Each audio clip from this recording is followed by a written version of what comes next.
Hello world! So in this particular video I wanted to talk about our fertility infertility story, which is a good portion of why I wanted to do this channel in the first place, because I feel like it's really important for other people, other couples, other women to understand that you're not alone. There are a lot of people that are struggling in the same area, and that kind of thing. So, first off, I was on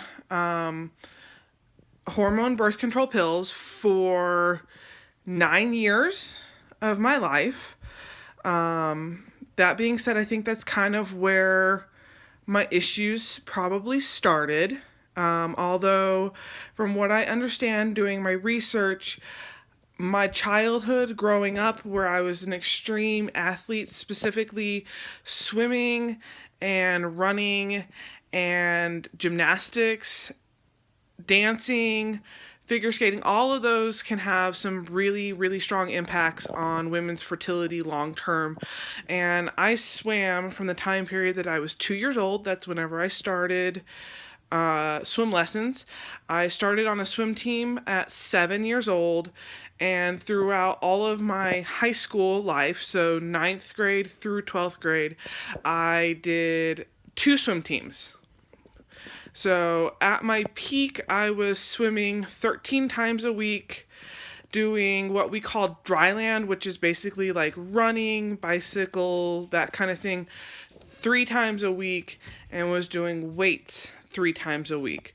So a lot of exercise in my teenage years, which definitely didn't help my long-term fertility health. But in October 2015, I came off of hormone birth control pills, and we weren't really trying for those first couple months. We did start trying in December.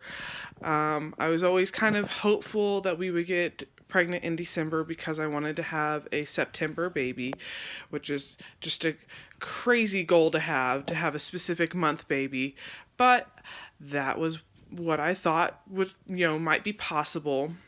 So during those first few months, everything seemed pretty normal with my cycle. It was somewhere between 28 days to 33 days, which is slightly on the long side, but not bad. And then whenever I had my my fourth cycle, I had a 56-day cycle, and I went to the doctor during that one and was basically told I needed to stop worrying about it, stop trying, stop fretting, that kind of thing, and just go with the flow.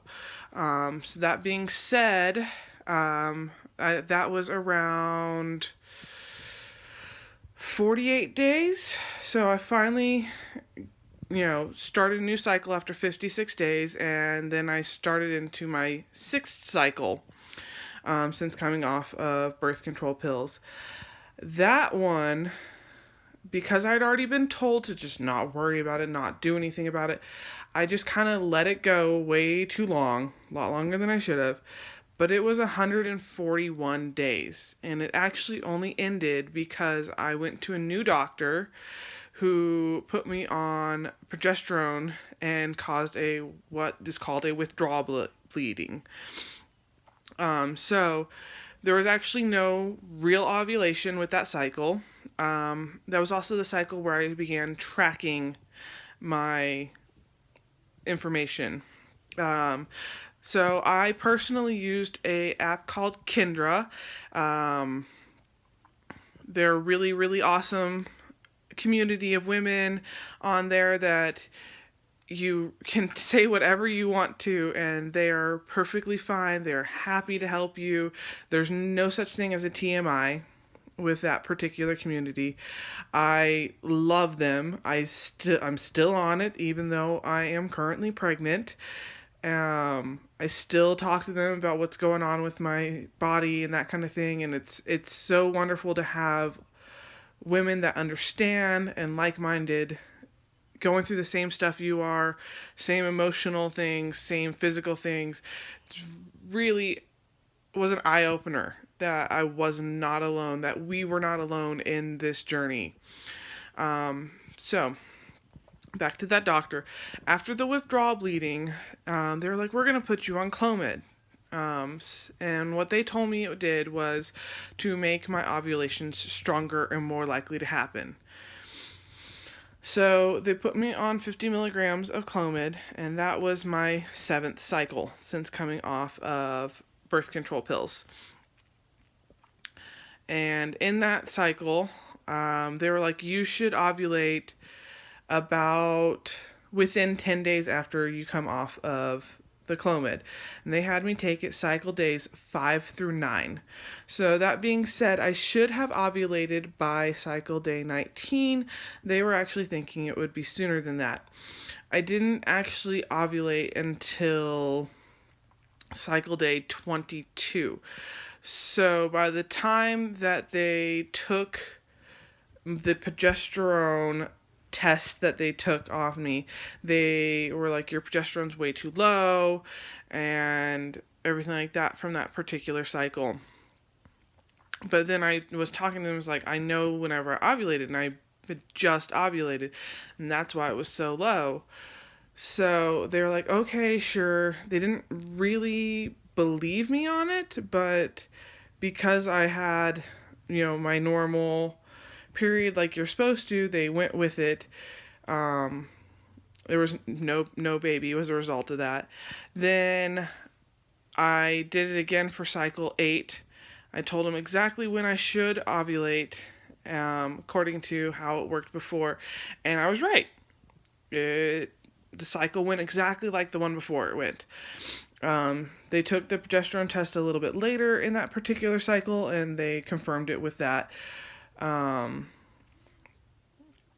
Then came another, no baby from that one. Cycle 9 happened, and they said, if this doesn't work, we're going to up the Clomid. And at this point in time, I started really wondering what Clomid was doing to my body. So I started looking into that particular, drug and what it does to your body. And yes, it is supposed to create a stronger ovulation. That being said, Clomid also has a lot of side effects that they did not tell me about.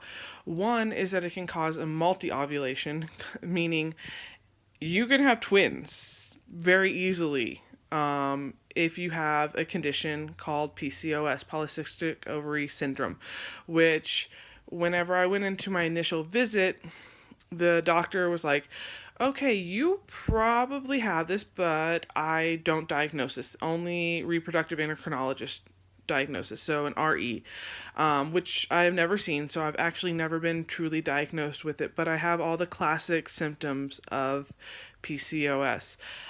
Irregular cycles. I have, my right ovary is enlarged. I had extreme follicle counts. I had 18 on one side and over 22 on the other side. They actually couldn't count the amount on the other side because there's so many of them. That's really high. Normally, your follicle count is more around 10 to 14. And then I also had an elevated, I believe they call it AMH level, which I don't remember exactly what that stands for, but basically it's how many eggs that you have left. So my AMH level is too high for my current age, which is a sign of PCOS because you're not ovulating properly, thus you're not releasing the egg that you're supposed to release. So, back to the cycles. Cycle 9 turned out to be anovulatory, and I told them this, yet they insisted on taking the progesterone and basically charging me more money because, I had to pay for that. I had to pay for the visit. I had to pay for the test. I had to, and then, it also cost my insurance company. So, all that being said, during those 3 cycles, they had asked for my husband to get a SA, so sperm analysis, and so he did that. His stuff came out with flying colors. Like, he's great.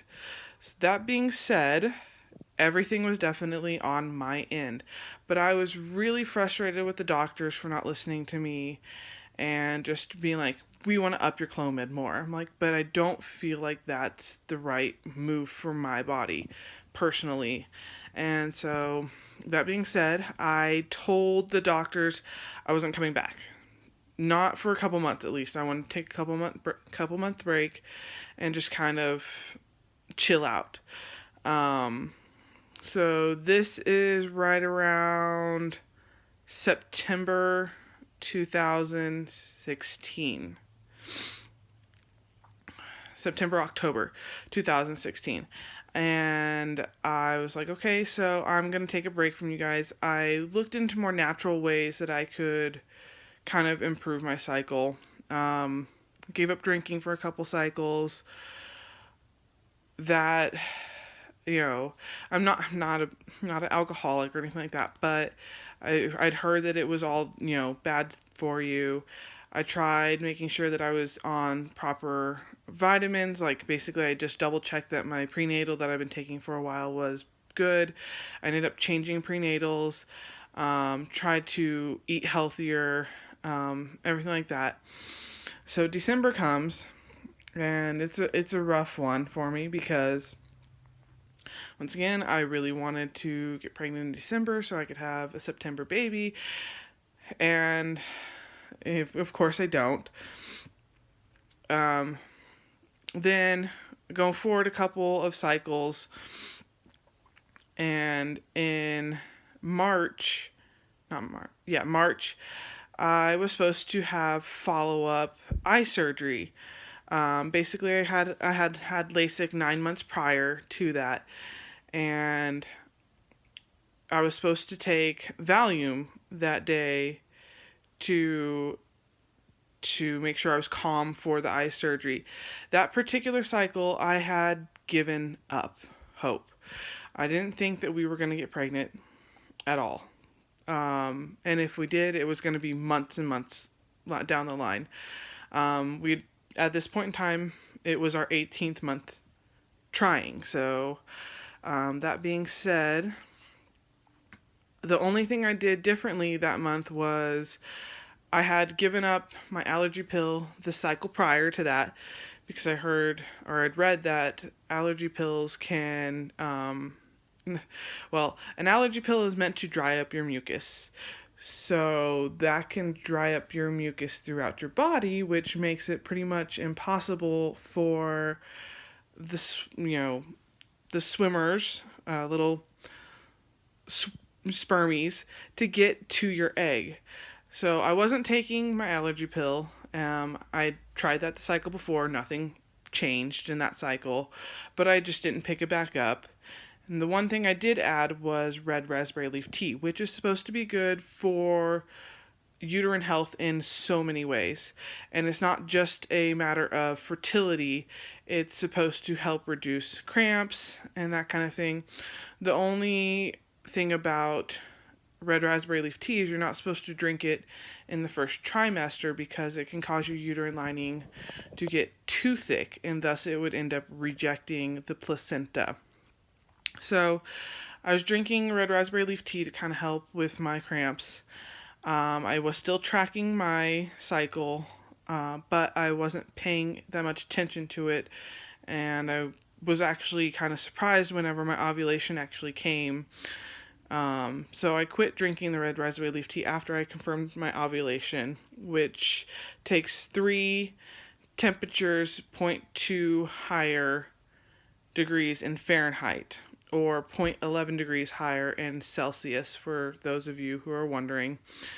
So I did stop drinking that then, and the day of my surgery was 13 days after my ovulation. And so I was like, okay, well, I'm going to take this pregnancy test. It's going to tell me it's negative, and I'm just going to take it so that I can take my Valium. It was just peace of mind. And that's whenever I finally got pregnant, was in that cycle. So I think a lot of times we put too much pressure on our bodies to function a certain way. And that's what prevents women from getting pregnant who are actually trying to get pregnant. And there is absolutely nothing that you can do to make yourself get to the point where you give up other than giving up. So I'm not telling you, the women out here that are listening to my video, to give up hope, give up trying, give up this. There's nothing you can do to make yourself get to that point except just be emotionally too drained to care anymore. And that's where I got to after 18 months of trying. And it was my 12th cycle that I finally did get pregnant on, of trying. So that tells you how seldom I was having a cycle, that I went for 18 months of trying and it only was 12 cycles. And there are women that have the exact opposite of that.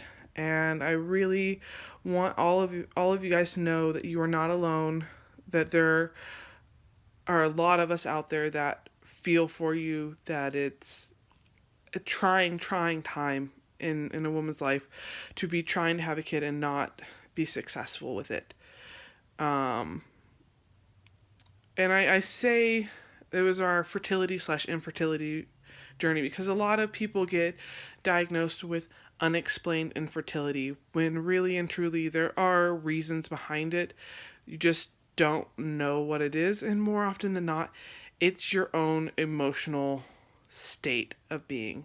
So I really want you guys to know that I'm there.